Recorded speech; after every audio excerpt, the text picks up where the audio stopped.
We're all interested in what is reality, either with a small r or a large R.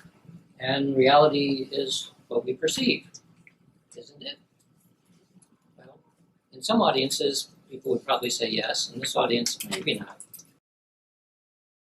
Well, here's one of the many ways of demonstrating that what you perceive is not reality. This is a famous optical illusion where tiles A and B are the same shade, but they don't look that way. Here's the same thing animated to show that it, in fact, is the same color. It just doesn't look that way. And this is due to a perceptual trick in your brain. Your brain recognizes that when shadows occur, that things should look brighter because your eye is compensating for it.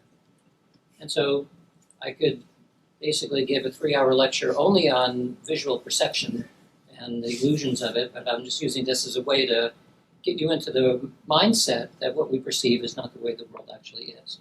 Here's another example of the same thing. So the bottom looks white, basically, and the top looks dark, and we can simply cover up the edges, and you see once again that it's actually not so different. Even though your brain is telling you that must be different, it's actually not. Here's another famous example. If you're imagining that you're looking at the spinning girl from the top, many people would look at this and say, well, she's spinning clockwise. How many of you see her spinning clockwise? And how about counterclockwise? Okay, so about half and half. Now what we'll do is say, here's the same thing, but look at the girl on the right, and now look at the girl in the center, and now look at the girl on the left, and back into the center. So you can easily shift from one to the other simply by having a different context. So this is a way of showing that, and it's not only that what we perceive is an illusion, but the illusion is shaped strongly by context. Here's another one, famous example of foreshortening. Of course, street artists often use this kind of a trick.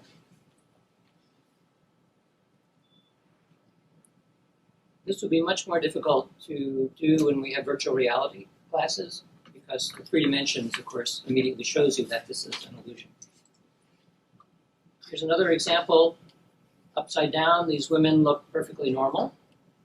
But when we turn it right side up, we see that something has gone dreadfully wrong.